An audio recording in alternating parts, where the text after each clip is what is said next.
से करायो धन धन धना तो धना राम ने धन गणी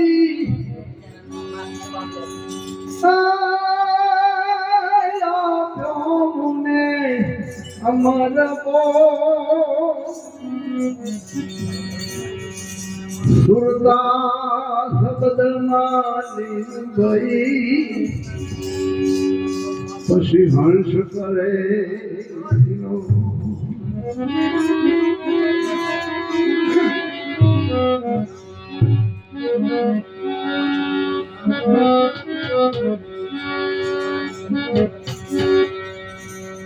તો શાયા તું મનો ધણી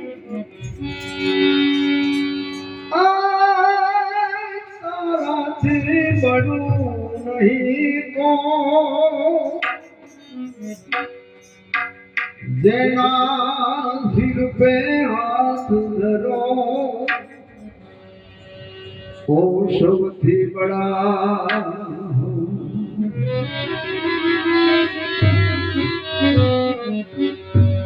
तो संत और परस में बड़ा यांतरा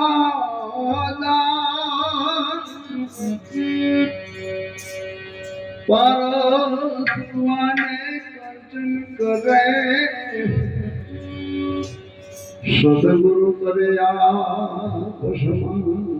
આપણા મહાપુરુષો એવું કહેવા માંગે છે કે સંત અને પારસ में બડું અંતર છે ધરતી આસમાન જેટલું પારસ લોઢાને અડાડવામાં આવે તો કંચન બની જાય એવું મહાપુરુષો પણ એમાં ત્રણ વસ્તુ રહી જાય છે પૂજા ભાઈ કઈ ત્રણ વસ્તુ રહી જાય કે કદાચ લોખંડ અને શમશેર હોય એને પારસ અડી જાય તો સોનાની બની જાય પણ પાછા પડીને ઘા મારો ને ધાર મારને આકાર એ તળના વિતરણ રહી જાય એ ગમે એમ કરતો એ જાય એટલે આપણા સંતોએ ઉદાહરણ આલ્યા છે પણ સિદ્ધાંત કરવા માટે શું કરવા સિદ્ધાંત માટે બારગુ માથે બોલી બદલે સરોવર બદલે શાખા બુઢાપણ में આપણા કેશ બદલી જાય પણ લખણ બદલે નહીં હાઈટ પર થઈ જાય ને બાપુ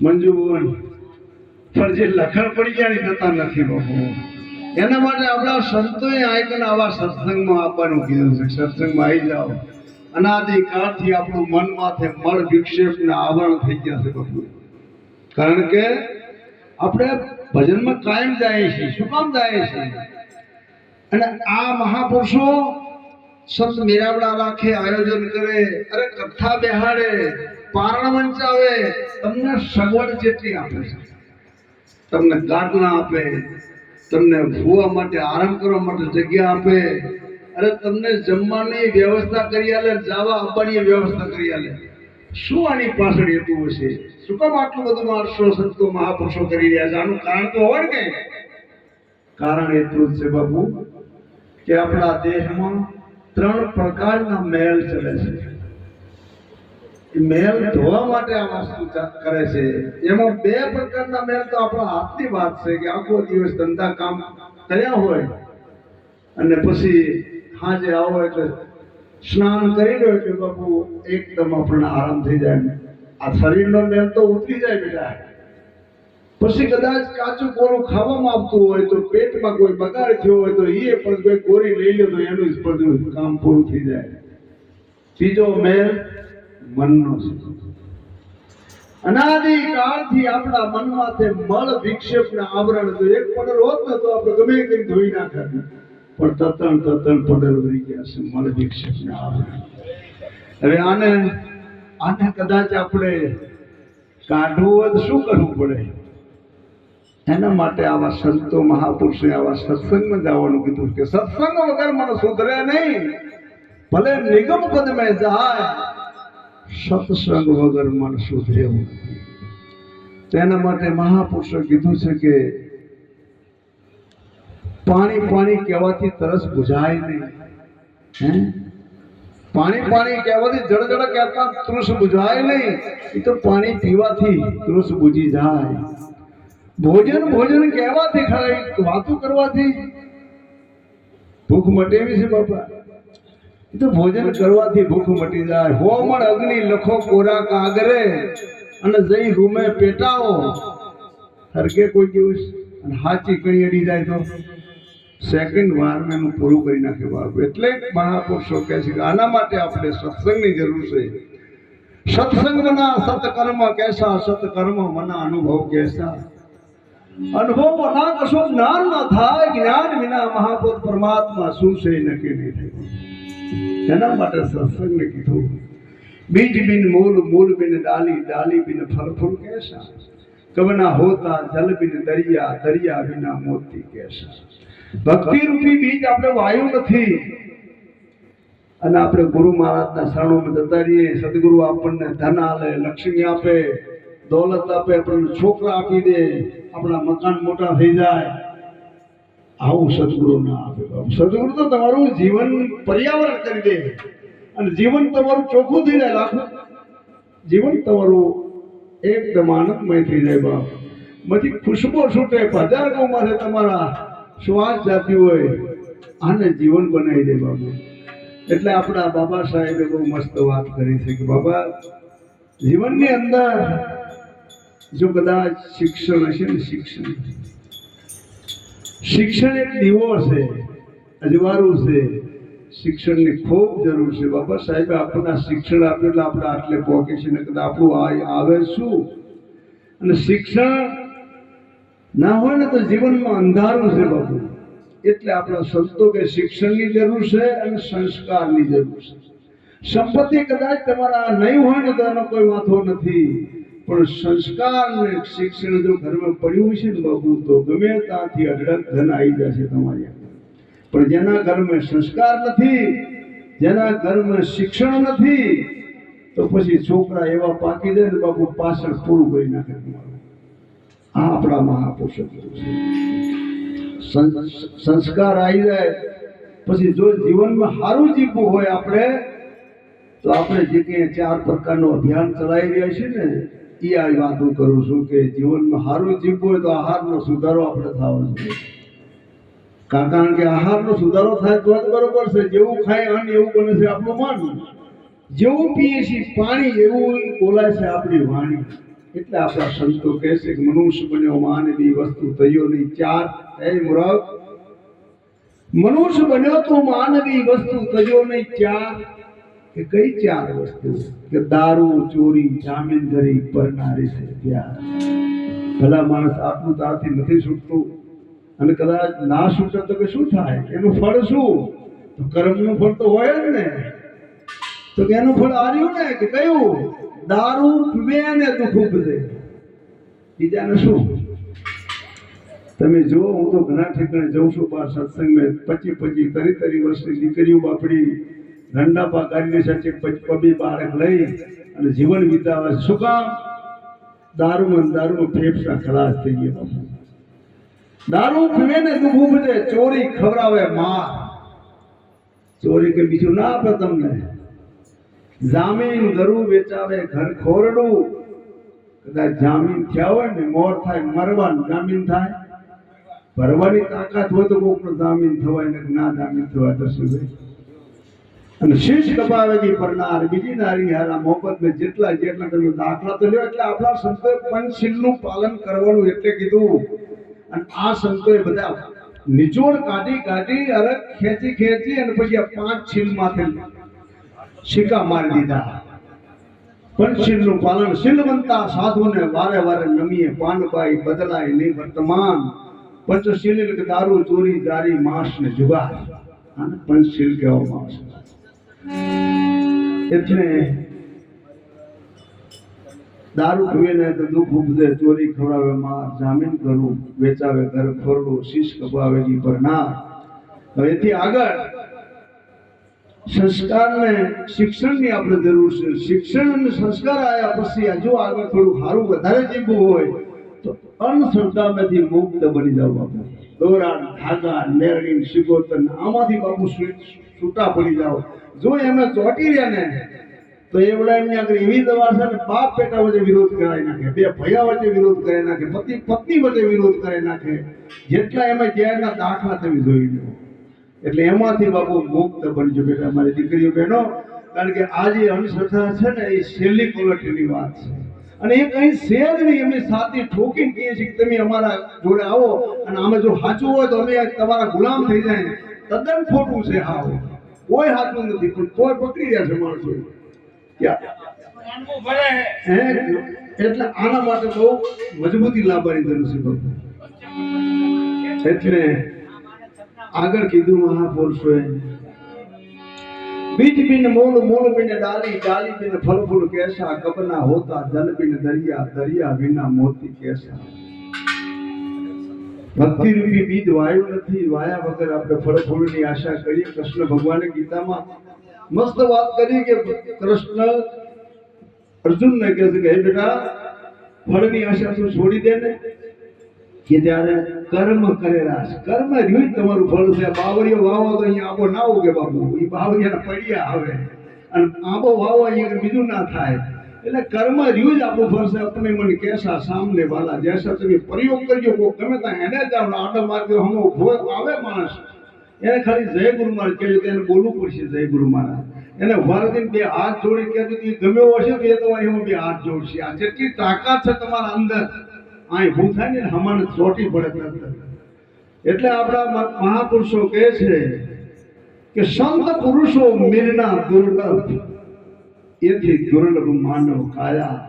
એસા સોચ કે કરો હરિનું સ્મરણ, છોડો જગતની માયા. કારણ કે સંત પુરુષો, કોઈ મહાપુરુષનો આપણને ભેટો થાય ને બાપુ, એ પણ જબરજસ્ત ભાત છે. અને એ ભેટો થયા પછી સંત પુરુષો મિલના દુર્લભ, અને એથી દુર્લભ માનવ કાયા. માનવ કાયા છે ને અનમોલ છે બાપુ. માનવ અવસર અનમોલ, મંગળ મુક્તિનો દ્વાર. દેવોને દુર્લભ દેહ મળે નહીં વારંવાર. દેવ લોકો આજીજી કરશે કે હે પ્રભુ પરમાત્મા, અમને એક વખત મનુષ્ય જન્મ આપ. આનું સાર્થિક શું છે અમે કરી બતાવીએ. તો પ્યારા આત્મ બંધુ વિચાર તો કરો, આપણે માંગવા ગયા નથી ને આપણને મળી ગયો સાવો અમૂલ્ય અવસર. અને આવો અવસર મળવા છતાં જો કદાચ આપણે પશુ જેવું જીવન જીવીએ તો આપણા સંતો આપણને દેખાડ.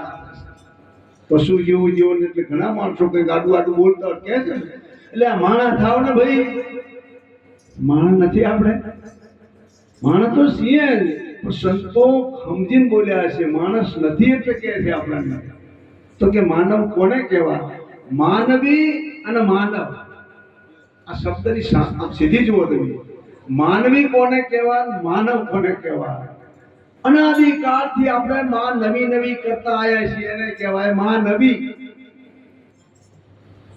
અને સદગુરુના સાનિધ્ય ગયા પછી હવે માનવ, હવે માં બીજી કરવી નથી, એને માનવ કહેવાય. એટલે માનવ ખાવાનું આપણને કહેશે. તો માનવ કોને કહેવા?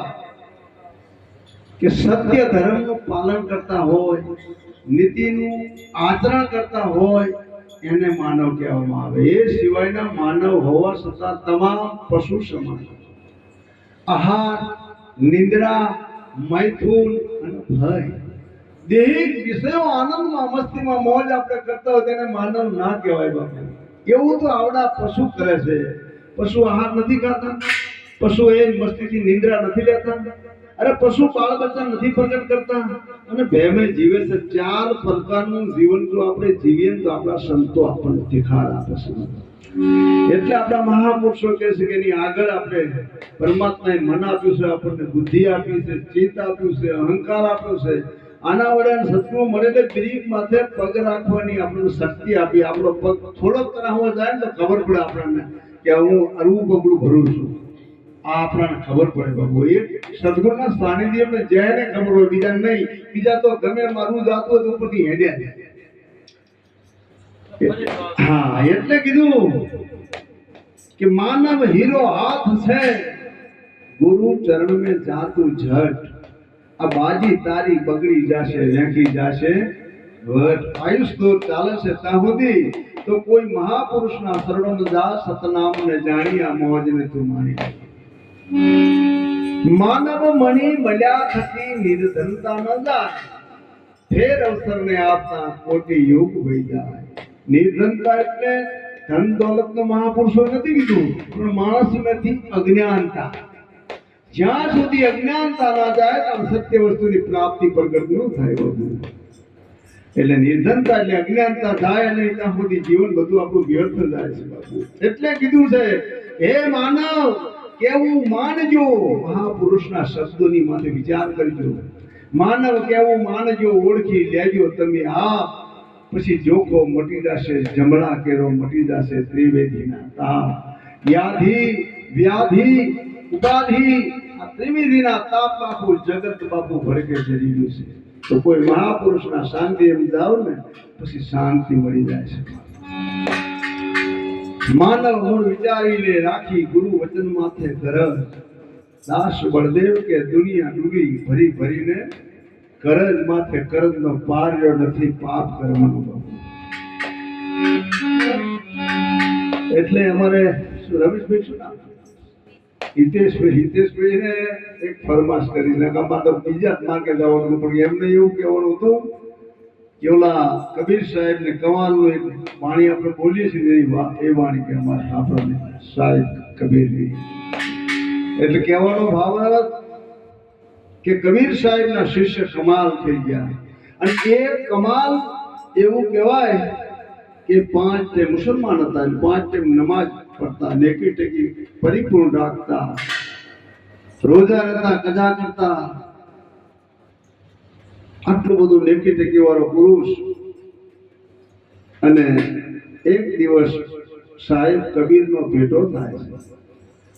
અને કબીર સાહેબનો ભેટો થયા પછી કબીર સાહેબે જેમાં સાહેબ સવારામ બાપાએ કીધું કોઈ સુરતા સુગણ સમેટે એના ખટમે સાહેબ. કોઈ સુરતા સુગડ એટલે અરવા માર્ગ જાતી હતી ને સુરતી ઉલટી જાતી સુરતી બનાવવાની કીધી બાપુ. કારણ કે વિષયા સુખ ને વિષયાનંદ ને ફરતી હતી આપણી સુરતા, પાછી વર્તી જ નથી. પણ સદગુરુ મર્યા ને તો નિજાનંદ સુખમાં પાછી વાળી સુગડ કઈ ઉલટી જાતી સુરતી કરી કે કોઈ સુરતા સુગડ સમેટે એના ઘટ મેં સાહેબ ભેટે. તીર્થ વર્થ મેં કે બહુ ફર્યા જ્યાં બદ્રીના બેટે. 12 વાસના તો બહુ ફેલાઈ નજર ના રાખી નેઠે.